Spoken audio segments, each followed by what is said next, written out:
Boys, welcome back to another video on the channel. We are here to talk about round 5 of the NRL season. We are absolutely flying through, and before we do so, let's take a look at our results from the previous round. So in terms of head-to-head, it was an absolute disaster, going 3 from 8. In those 3 games we got right. One of the games was a perfect selection with the Broncos going 1-12 and got Donny Staggs. He ended up scoring in the Battle of Brisbane, and the Titans, they were up by 12 with like a minute left, and they ended up scoring in bloody garbage time. It was a painful watch, almost a perfect Friday, and yeah, the rest of the weekend, we saw more red than the Starks in Game of Thrones Season 3 Episode 9. Pretty much upsets galore in these red carpets. The Bunnies hand Panthers their 3rd loss in a row, and we haven't seen that since before the dynasty begun. The Dragons upset the Storm at home, the Cowboys at home. I'm not sure if they were the favourites or not, but they beat the Raiders, and that was purely off the back of costly errors by KO Weeks at fullback and back-to-back plays. Back-to-back tries, I should say. It ended up being the difference. What else? The Sharkies at full strength get handled by the Bulldogs, who are currently at the top of the ladder at the moment, and are the only team still undefeated. Game 7, Manly 13+, we had with DCE, who should have been in for all money. Old Jason Sauer threw the big old dummy. And then the Warriors again, they proved me wrong in an absolute bang out with the Tigers, where a bit of gamesmanship by Chance Clockstad, I'm not complaining about it, it ended up giving them the nudge. Foul play is foul play. But yeah, let's go ahead and take a look at what these round 5 matches have in store for us and make some selections. So we kick off the round in the capital with the Raiders taking on the Sharks. GIO Stadium, looking at the ins and outs. First of all, with the Raiders, Morgan Smithies makes his way back onto the bench. That pushes Josh Papali into the front row, and the man to drop out of the 17 is Trey Mooney. Looking at the Sharkies, they have a trio of huge outs with Kyle Ito, Silsifa Dalakai, and Teague Wilton unavailable. Mawene Hiroti makes his way into the centers for his first game of the season, I believe, while Tom Hazelton joins the bench, and Billy Burns will replace Teague Wilton at left edge back row. A bit of a tough game to start the round, and for my pick, I'm going to go with the home side. I think Sticky's men and that forward pack in particular make it ugly and ultimately pull off a close win, so 1-12 points, and we have been patiently waiting for this rookie to get his first try of his career, and we're going to go there again for a bit of value, a lot of value actually. Owen Paddy.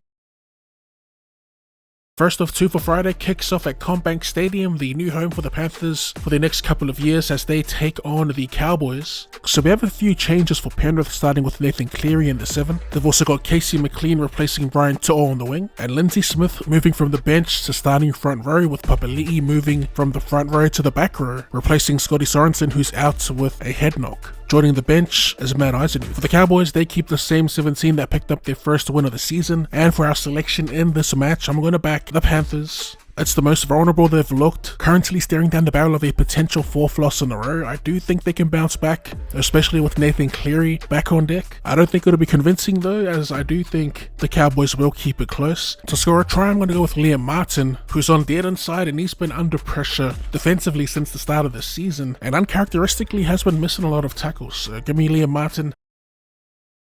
And the main event for Friday's matches, we have an absolute banger. One of the oldest rivalries, one of the greatest rivalries, the Rabbitohs versus the Roosters. Looking at the ins and outs, huge news for the Bunnies as Latrell Mitchell makes his way back into the side, and he'll be playing what I'm assuming will be left centre. I guess they moved Whiten to Campbell Graham's side. But yeah, that was the question all week. Will Jai Gray keep his spots in the 1 jersey? He is in form, and Wade Bennett has stuck with him. So yeah, Latrell Mitchell's back. Isaiah Tass will be moving onto the wing for Alex Johnston, who's injured. They also welcome back Lachlan Hubner, who jumps back into the 13 jersey, while Tallis Duncan moves to the bench and Liam LeBlanc to 18th man. For the Tricolours, they also have massive inclusions, with Connor Watson making his way back from his concussion protocol, and the young gun Solesi Fogeti back from suspension. As for our pick, to keep it plain and simple, I just like the Bunnies. I think they look the better side and that they do have more points in them, from the matches we've seen at least. To score a try, I, like probably a lot of people, will be on the returning Latrell Mitchell.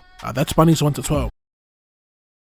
Kicking off Super Saturday, we have the Eels hosting the Dragons at CommBank Stadium. For the home side, they've made 3 changes. Dylan Walker makes his first appearance for them, coming off the pine, as does Luca Moretti. And to replace Joey Lussick in the 9, Riley Smith gets his first start of the season. For the Dragons, they'll be without Emre Guler for the next 3 matches, so Clemmer will be starting in the front row, and blocker Laurie joins the bench. As for our pick, another clear-cut one for mine. I'm backing the Dragons to hand the Eels their 5th loss in a row. Recent matches do suggest that it'll be a close game, but I reckon the Dragons got the ability to run away with it, so give me 13 plus. To score a try, I haven't actually been putting him in my selections, but he has been banging for me, I guess, offline. That's Jacob Little. He's been the ultimate impact player for them this season. Low-key worthy of more minutes. Game 2 for Super Saturday takes us to Seabus Super Stadium where the Titans host the Dolphins. Looking at changes, the Titans will be without Sam Burrows and Isaac Fa'asau-Maliawi, so Chris Randall will start at hooker, and coming off the pine, they're returning Jamin Jolliffe as well as Sean Mullaney, who will be making his NRL debut. For the Finns, they've made one change to their 17, with Tom Gilbert unavailable. Max Plath moves from the back row to lock, whilst Connolly Lemuelu takes Max Plath's spot in the back row. As for our pick in this, I'll be on the Titans. Looking at the head-to-head, the Finns do have the upper hand with 3 wins out of the 4 played, but they just have not looked good this season. The Titans, on the other hand, are looking to build a little more momentum as they're coming off a pretty big upset over the Roosters and they're looking for their 3rd in a row. So give me the Titans to score a try. I'm going to take, I kind of want to go back to the Brimson well, but we'll take Jaden Campbell instead. When the Titans win, they do have a knack of scoring a crap ton of points, so we'll go 13 plus.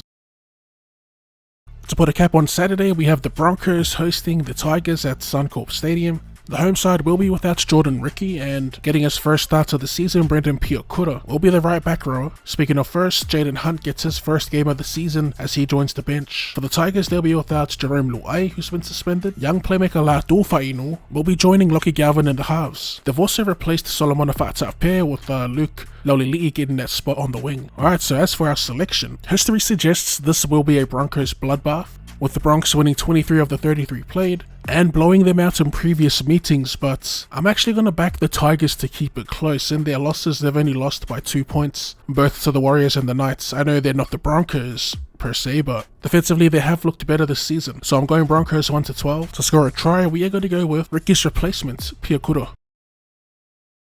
Moving on to the final matches of the round, starting with the first, might be the game of the round actually, with the Sea Eagles hosting the Storm at 4 Pines Park. For Manly, they'll be without Tom Drabojevic and Josh Aloiai. Lehi Hopoate moves to fullback, Clayton Fa'ulalo moves to the wing, and replacing Aloiai, they've got the impact man off the pine getting the start, Nathan Brown, as Tuafafo Sipley joins the bench. For the Storm, they've made one change, Lazarus Va'alepu on the bench for Marion Seve, and also they've got Hughes in the 22, so he could potentially join come game day, and essentially they'll be at full strength. A pretty tough game to pick here, but I do like Manly with the home crowd buff. Even without Turbo, I do think they can get the job done. I think they've got it done in the past without him. To score a try, we're going to spin the block with DCE. And to put a cap on the round, we have another potential match of the round with the league leaders, the Bulldogs, hosting the Knights at Accor Stadium. Looking at the changes, there's one to the Bulldogs. Sitilitu Ponyoa has been suspended, so joining the bench for him will be Curtis Morin. Looking at the Knights, only one change from the side. They got beat by the Titans, and it's huge with the return of Leo Thompson. Moving on to our pick, we are going to back the team with all the momentum in this. They haven't lost the game yet, and stylistically this should be an absolute grueler. Although history does suggest that a hiding could be on the cards, but with the Knights being well rested, I think it'll be close. Give me the Bulldogs 1-12, and let me get Marcelo Montoya to bag a meat pie. And there you have it. That about wraps up my tips and predictions for round 5. As per, if you'd like to share any of your own, let us know in the comment section down below. If you enjoyed the video, be sure to run straight to that like button, and for more rugby league related content, go ahead and drop your boy a cheeky sub. Thanks for tuning in, and I'll see you later.